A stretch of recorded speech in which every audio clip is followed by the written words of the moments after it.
আচ্ছা কি ব্যাপার বলো তো, সবাই খেতে বসে গেল, বাবু তো এখন এলো না। তোমরা তোমরা কেউ বাবুকে ডাকো নি? বাহা জেঠুমনিকে তরকারিটা দে। দেখছি। আমি তো বলে এলাম দাদা ভাইকে, উনি কেন এলো না কে জানি। আমি তো বললাম যে সবাই আমরা বের করছি। কদিন ধরে কি হয়েছে জানি না বাবু, ভালো করে কারোর সাথে কথা বলছে না, কিছু খাচ্ছে না। আমার আর ভাল লাগে না বাবু। খাওয়াটা না একেবারে কমে গেছে। সাংঘাতি ওষুধ কিছু পাল্টাতে হবে, ডাক্তারকে রিপোর্ট করা হয়েছে? কি করে জানবো মেজকামণি, ও তো আজকাল কিছু বলে না আমায়। আর তুমি না জানলে কে জানবে বলো তো সাজবাতি? তুমি এ বাড়িতে আসার পর তো আমরা ভেবেছিলাম যে এরপর থেকে বাবুর সব ব্যাপারটাই তুমি।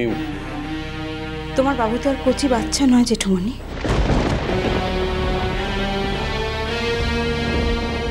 আমাকে যদি অ্যালাউ না করে আমি কি করবো বলো?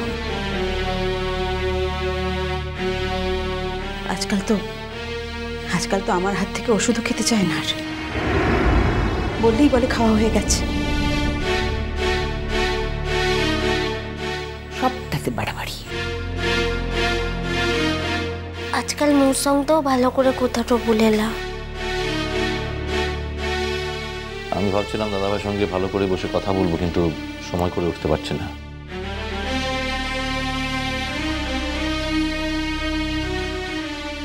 আর যখন আমার সময় হচ্ছে তখন দাদাভাই বলছে যে তার ঘুম পেয়েছে, কাল কথা বলবে। আমার মনে হয় সামহাও দাদাভাই আমাকে অ্যাভয়েড করছে। দেখি কাল পরশুর মধ্যে একবার বসবো। বসে কি করবে? তোমার দাদাভাইকে বলবে যে আমার সঙ্গে যে আচরণটা করছে সেটা করা উচিত নয়। নিজের সন্তান সম্পর্কে এই ধরনের নেগেটিভ ভাবা উচিত নয়। না না, ও আসলে নিজের মনের ভয়টা কাটাতে পারেনি, তাই। তোমরা সম্পর্কে শ্বশুর হও, তাই তোমাদের সামনে কথাটা বলতে খারাপ লাগলেও প্রসঙ্গ যখন উঠলো তখন আর না বলে পারছি না। দেখো, আসল কথাটা হলো তোমাদের ছেলে দায়িত্ব নিতে ভয় পাচ্ছে।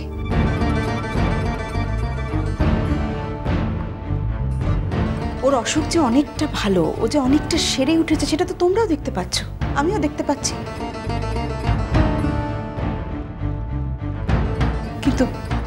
কিন্তু ও এখন অসুখের ভান করছে।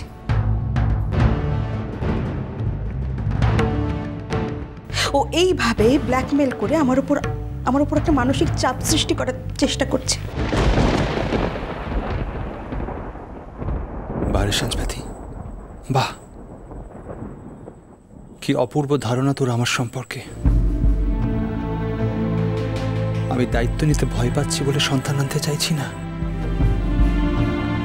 আমি স্বার্থপর তাই সন্তান আনতে চাইছি না। বাহ, কি দারুণ চিনেছিস আমাকে তুই। জবাব নেই তোর। আমার দাদা ভাই দায়িত্ব নিতে ভয় পাওয়ার মতো লোক নয় সাজবাতি। এই কথাটা তুমি রাগের মাথায় বলছো, পরে এই কথাটা তোমার মনেও থাকবে না আমি জানি। ভুল জানো। যদি তাই হবে তাহলে 12টা বছরও কেন বাড়ির কাউকে কোনো কিছু না জানিয়ে অজ্ঞাতবাসে ছিল?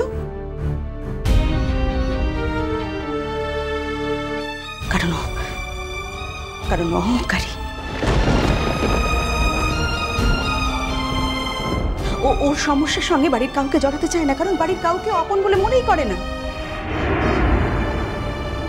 এই ধরনের মানুষরা তো বেসিক্যালি স্বার্থপর হয়।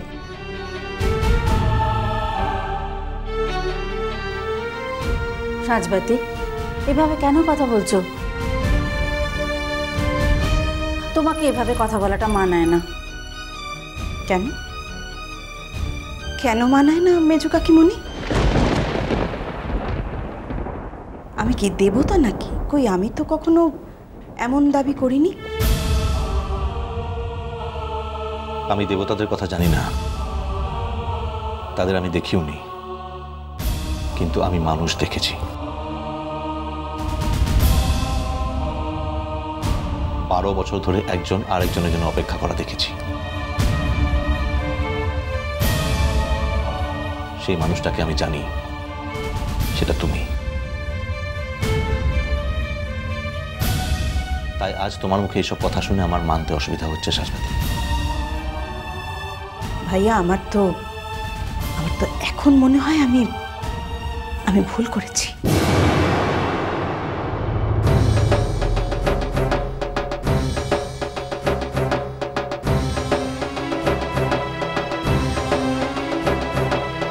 কি বললে তুমি? শুনতে তো পেয়েছো, তাও যখন আরো একবার আমার মুখ থেকে শুনতে চাইছো, আবারও বলছি, আমি এখন ভাবি যে আমি ধৃতির সঙ্গে আমার জীবনটা জড়িয়ে একটা মস্ত বড় ভুল করেছি।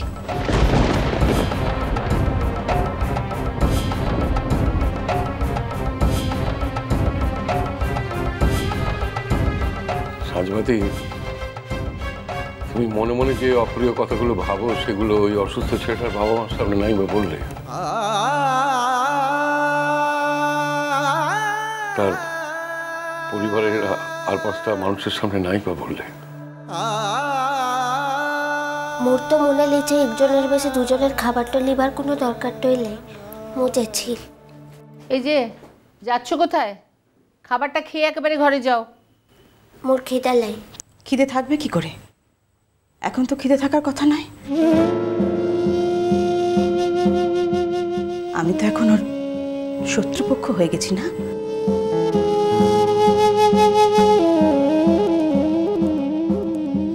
ওর বড় দাদাবাবু সম্পর্কে কথা বলেছি। বাহ বাহ, কোনোদিন বুঝবি না এটা। আর আশা করি এমনটা যেন কোনোদিন তোকে বুঝতেও না হয়।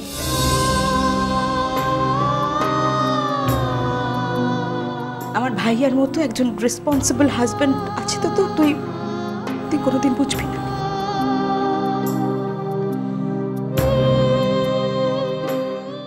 সাজবাতি, ভাইয়ের মতো রেসপন্সিবল এটা বলে তুমি কি চাইছো বোঝাতে? তুমি বললো আমরা কিন্তু মেনে নেবো না যে বাবু দায়িত্ব জ্ঞানহীন। না, আজ ভুল করছো এই কথাটা এখন বলে লাভটা কি সাজবাতি? যখন তোমরা বিয়ে করতে যাচ্ছিলে তখন তো আমরা তোমাদের বারণ করেছিলাম যে ভেবে দেখেছো যা করছো সেটা ঠিক করছো কিনা। আর শুধু আমরা কেন, বাবু কি নিজে বিয়েটা করতে চেয়েছিল? আর সেসব কথাগুলো ভুলে গেলে তো আর চলবে না। কিচ্ছু ভুল আমি বলিনি জেঠিমণি। আমার ভালো মানুষটা, আমার উদারতাটা যদি কেউ দুর্বলতা ভেবে আমাকে এক্সপ্লয়েট করতে চায় তাহলে আমার আপত্তি আছে। এবারে মুখে সামাল দাও শাশ্বতী দি। উদারতা কি বলতে চাও তুমি? আমার দাদা ভাইকে দয়া দেখিয়েছিলে? আমার দাদা ভাই কি দয়া চেয়েছিল? আমরা কেউ চেয়েছিলাম? জানি ভাইয়া, সত্যি কথা বললে সবারই খারাপ লাগে।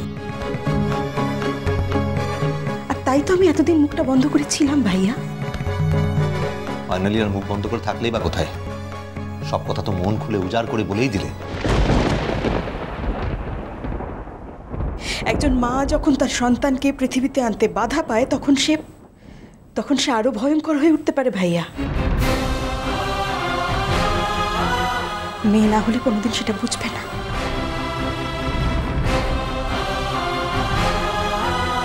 মুজেছি। কি হলোটা কি? কে তোমার খাবার আগলে বসে থাকবে শুনি? যাও বড় দাদাবাবুকে ডেকে এনে নিজে খাও আর আমাদের উদ্ধার করো। মুখে মিজাজ তো দিখাচ্ছিস কিসের লিখে? যার পরতে মিজাজ তাকে দিখালা। মু তো ভুললাম মুখা বকলা। বড় দাদাবাবু,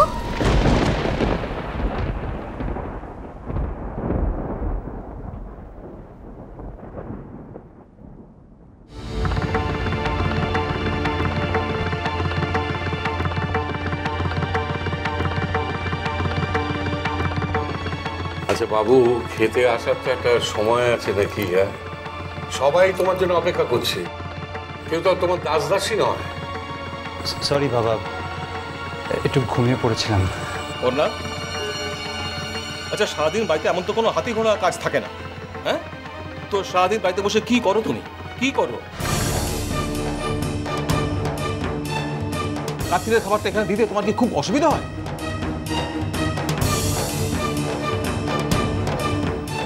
যখন জানো সাজবাতির শরীরটা খারাপ, তখন ওকে এত রাত পর্যন্ত জাগিয়ে রাখার তো কোনো দরকার নেই।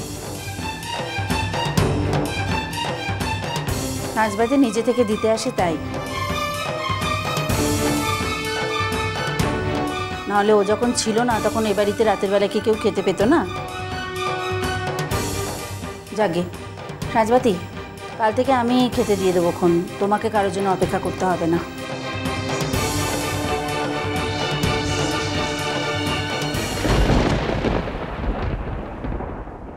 কমলিকা,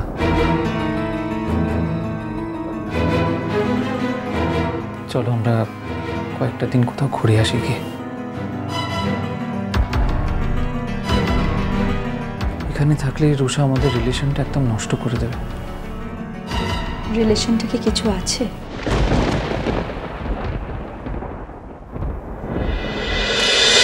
মিষ্টি কুটু মিষ্টি কুটু মিষ্টি কুটু।